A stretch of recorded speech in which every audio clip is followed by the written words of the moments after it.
So before you start it, you check for the distilled water to make sure that it's full, and that is full. And then you put in your packs that you want to be sterilized, making sure the sterilized strips are in there, or the sterilized tape. When you put them in, make sure that they aren't overcrowding each other, or they won't be properly sterilized. Close the door.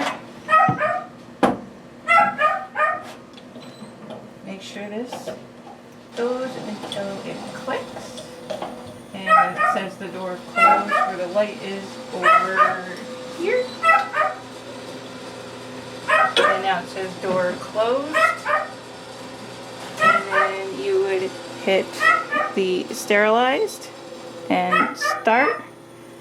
And there you go. Yay!